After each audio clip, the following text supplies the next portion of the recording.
Hi, I'm On and welcome back to Don't Tick the Box. Today we have September's Upcrate for you. It came to me very disheveled and almost completely falling apart, as you can see from the dent here and the open flap on the side.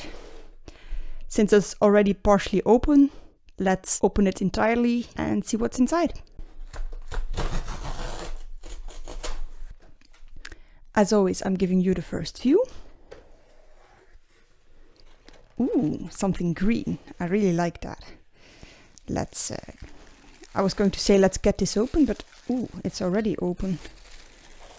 Somewhat open. Ooh. Alright, so it was already open. And what do we have? Paints. And the brush. Let's concentrate. First of all, we get a Centropen document 0.1.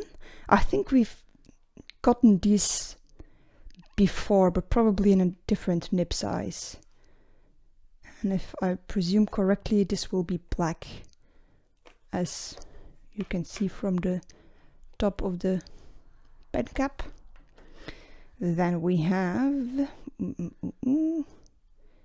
a brush in size 6, and I'm presuming that the name in the logo, Habico, is the name of the brand, because everything else looks like sort of product code and barcode, which I can't interpret in any way else. Size 6 is a good size though.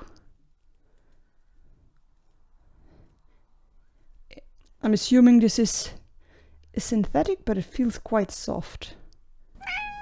Maybe it's a mix between synthetic and sable. Although the color would, since the color is uniform, it's probably going to be entirely the same type of bristle. We'll read about it later. I was going to show you the paints first, but actually this intrigues me a little more because it's still in the package. It's a Klebestift, which is German for a glue stick, 2-in-1.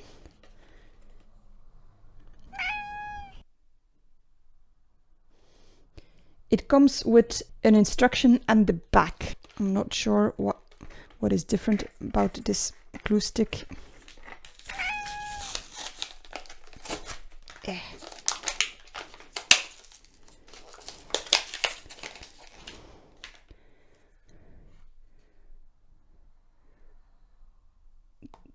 Doesn't really specify. Oh, it has some extra plastic.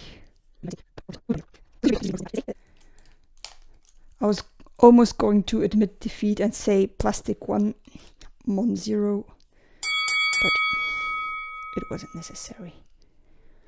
Or it might still be. Ooh, all right. Ooh.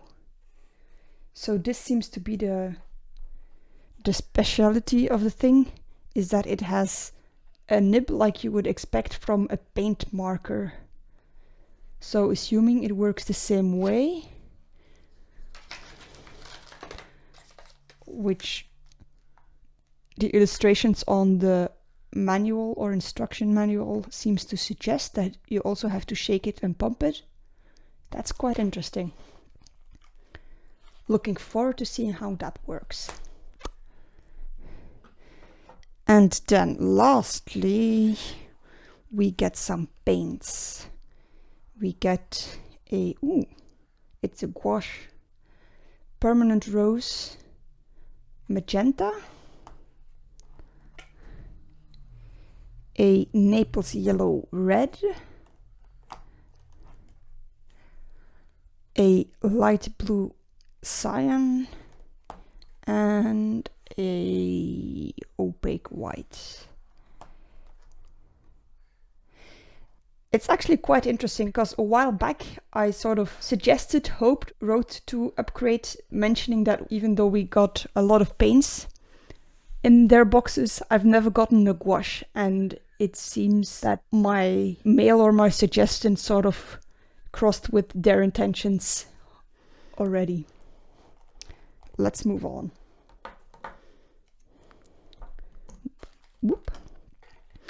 we get some paper, not a pad, but just 3 separate pieces that feel sturdy but smooth. They don't feel very thick, so I hope they will hold the paint well enough. Then we have, ooh, something shiny. What is this? A very thin layer of foil.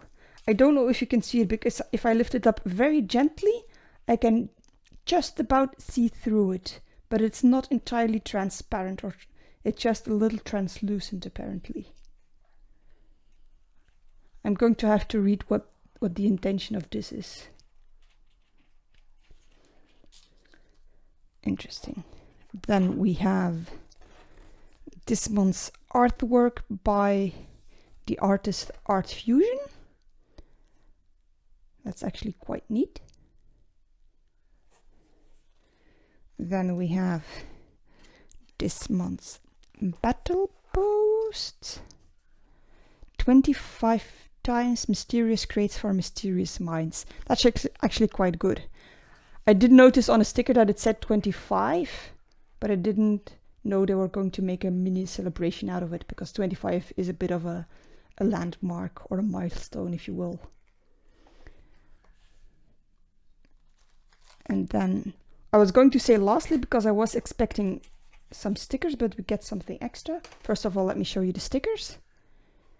I really like this one, in the same style as the artwork of this month. The other ones I could do without, but this one I really like. It's very pretty. The other ones will, I don't know, find their way to some younger and more enthusiastic artists. And then lastly, we get an envelope that gives no clue, but only is sealed with the sticker that says "Have fun, mate." Let's get this open.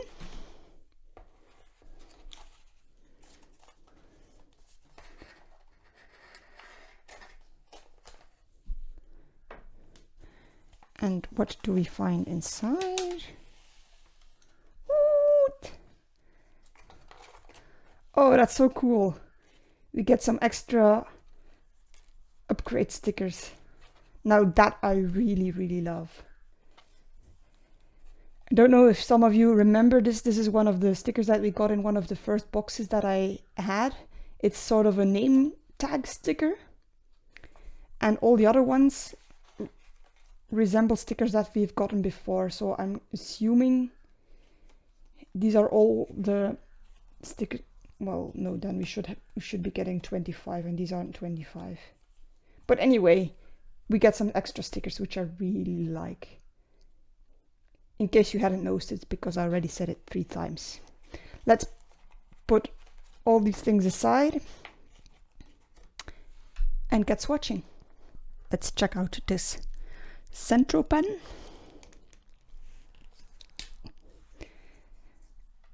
Just as I remembered, it doesn't open very easily.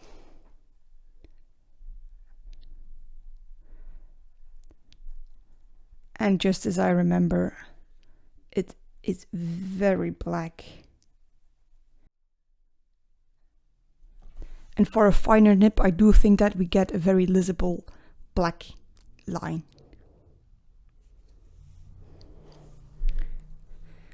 All in all, quite happy with it. Secondly, because I know this will take some time, I have just read in the magazine what the intention of the glue stick and the foil are. Apparently, the foil will just stick to any glued surface. So I'm going to try it out here. And while I'll swatch the paint, I will just let this dry, and then soon enough, the big reveal. And now, some paints. First of all, I'm going to squeeze a little Naples Yellow Red.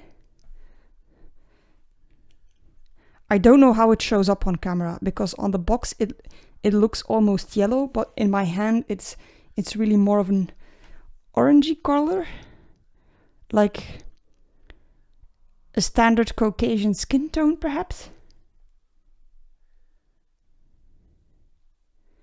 I must say, as a color I'm not very fond of it, but as a paint I'm quite impressed. It's very thick.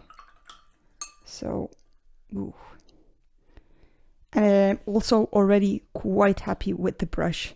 It put the paint down very well and it washed out even better. So, oops.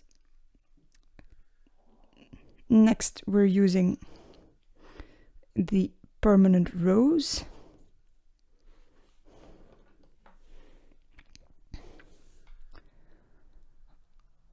Which looks like a dark magenta. I seem to have taken a little bit more water for this paint, and actually that quite improves working with it. That's lovely. I'm doing a small test here to just test how flexible the bristles are, but as you can see, that works wonderfully. Very, very happy with this brush.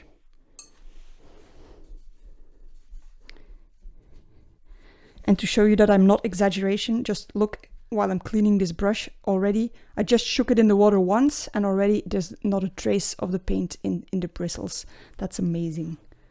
I know very, very few paints that work this well. Not even watercolors, so let alone gouaches. Which tend to be, well, I would not say tend to be, the whole thing of a gouache is that it's sort of an opaque watercolor, so. Now we're moving on to the white. It is specified on the tube that this is an opaque white, which leads me to believe that they also have a more transparent white, even though gouache should be opaque.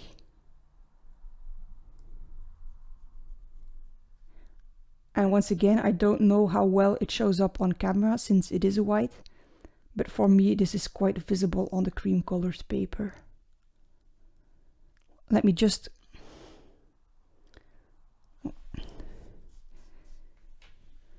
gouache is rewettable, so I wanted to do a test to see how well the white went over. Oh, maybe this is dry. Okay, I'm going to test the white over one of the colors. They did say in the leaflet, and I know this from experience, that if you want to work in layers with gouache, you have to wait until your first layer is entirely dry, because gouache is rewettable, so you have to be careful if you want to work in layers. Let's just see. There you go.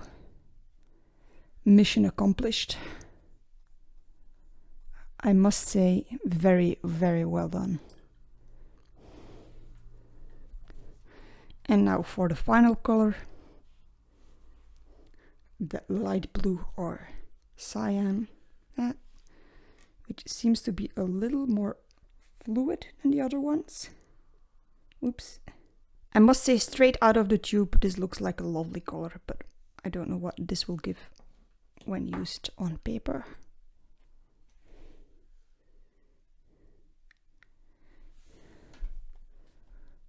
Ooh. What a lovely, lovely, lovely blue.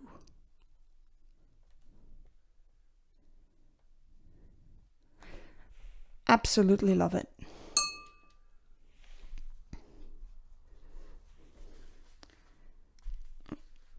And now for the final review. Let's see how well this experiment went.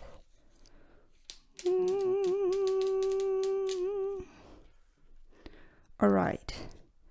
So maybe I should have rubbed it a little better. But as you can see, it did leave some of the foil on the page. I do think that this is quite an interesting effect. I don't know if and how I will use this foil style in my final drawing, but as this month's battle topic is Mysterious Mind, I'm sure I can find a way to put it to good use.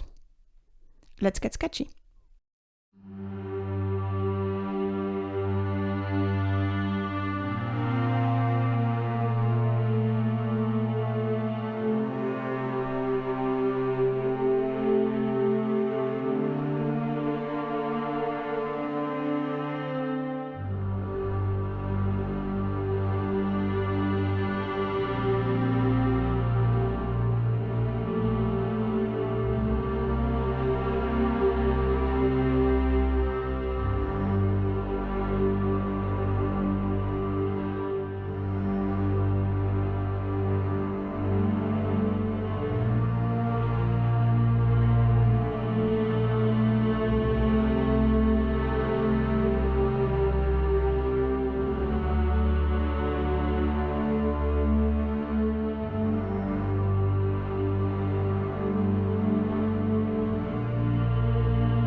Some final thoughts.